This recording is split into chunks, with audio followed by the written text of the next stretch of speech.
ঈদের খুশি আছে, ঈদের আনন্দ আছে, ঈদে ভালো পোশাক পরবো, সব ঠিক আছে। এই খুশি কাদের জন্যে? قد أفلح من تزكى وذكر اسم ربه فصلى। কার জন্য ঈদের খুশি? যে ব্যক্তি রমজান মাসে আত্মশুদ্ধি অর্জন করতে পেরেছে, রোজা রেখেছে, যাকাত দিয়েছে, নামাজ পড়েছে, লাইলাতুল কদরের রাত জেগেছে, তারাবি পড়েছে, ইত্যাদি ইত্যাদি। এই ব্যক্তি আত্মশুদ্ধি অর্জন করেছে, এই ব্যক্তির জন্য ঈদের খুশি। যে রমজান মাসে সিনেমা দেখেছে, সিনেমা শুটিং করেছে, পর্নোগ্রাফি দেখেছে, সুদ খেয়েছে, শিরিক করেছে, বেদাত করেছে, হারাম খেয়েছে, এর জন্য ঈদের খুশি। মানুষকে ঠকিয়েছে, ব্যবসায় মাল কম দিয়েছে, পণ্য মজুত করেছে, ইচ্ছা করে দ্রব্যের দাম বাড়িয়েছে, সরকারকে বিব্রত করেছে, জনগণকে দুর্ভিক্ষের দিকে ঠেলে দিয়েছে, এদের জন্য ঈদের খুশি? কখনো না। ঈদের খুশি তাদের জন্য যারা আত্মশুদ্ধি অর্জন করতে পেরেছে। যে আপনার জীবনে বড় বড় পাপগুলো কি কি হয়েছে, এই পাপগুলো যদি মানুষের সাথে জড়িত হয়ে থাকে, আপনি মানুষের সাথে গিয়ে গিয়ে ক্ষমা নিয়ে নেবেন। কারো টাকা নিয়েছেন, দেন নাই, দিয়ে দিবেন। কারো সম্পত্তি পায়, দেন নাই, দিয়ে দিবেন।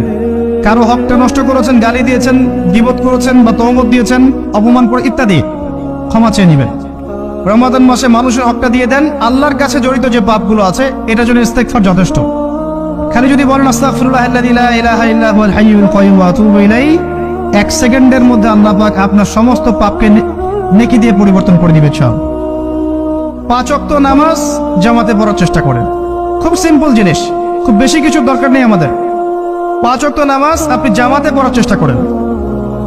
বাসার থেকে ওযু করে বের হবেন, প্রত্যেক পদক্ষেপ হাঁটবেন, আপনাকে একটা স্টেপে একটা করে গুনাহ মাফ হবে, একটা নেকি লেখা হবে, মর্যাদা বাড়িয়ে দেওয়া হবে। একে 10 দিয়ে গুণ করা হবে, রমজান মাসে আরো 70 দিয়ে গুণ করা হবে। ফজরের নামাজটা জামাতে পড়লেন, নামাজটা জামাতে পড়ার পর আপনি বসে থাকবেন, কিছু সময় জিকির আজগার তাসবিহ তাহলিল করবেন। পারলে 1 পারা করে কোরআন তেলাওয়াত করবেন। রমাদান মাসে প্রত্যেক দিন 1 পারা করে কোরআন তেলাওয়াত করার চেষ্টা করবেন। 30 দিন 30 পারা। রমাদানে অ্যাটলিস্ট একটা খতম করা যাবে, অ্যাটলিস্ট একটা খতম চেষ্টা করা যায় না? ইনশাআল্লাহ।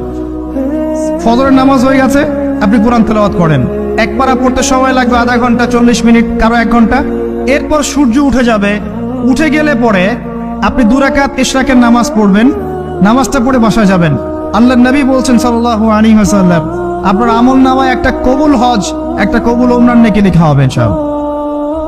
এবার রেস্ট করেন, বাসায় গিয়ে রেস্ট করেন। যখন ঘুমাবেন তখন ঘুমের সুন্নাহগুলো আদায় করেন। সূরা ফালাক নাস ইখলাস পড়েন, ফু দেন, দিয়ে গা মাসাহ করেন, আয়াতুল কুরসি পড়ে ঘুমান, ঘুমের দোয়া পড়ে ঘুমান। ঘুমটাও নেকি হবে ইনশাআল্লাহ। এরপর হয়তো আপনি কাজে যাবেন, চাকরিতে যাবেন বা ব্যবসায় যাবেন, বা আপনি শিক্ষাক্ষেত্রে যাবেন, ইত্যাদি ইত্যাদি। যে ক্ষেত্রেই যান না কেন আপনি মনে রাখবেন আপনি রোজাদার। যে ক্ষেত্রেই যান আপনি মনে রাখবেন আপনি রোজাদার। আমি কারোর সাথে এখন ঝগড়া করতে পারবো না, কারোর সাথে এখন মারামারি করতে পারবো না, আমি কারো গীবত করতে পারবো না, আমি মিথ্যা বলতে পারবো না, আমি মাপে কম দিতে পারবো না, আমি জনগণকে ঠকাতে পারবো না, আমি রোজাদার। এটা মনে রাখবেন।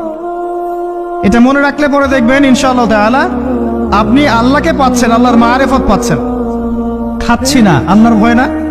পানি পান করছি না, স্ত্রী সহবাস করছি না, কার ভয়ে? আল্লাহর ভয় না? এত কঠিন কাজ করার পরেও রোজার নেকি পাওয়া যাবে না।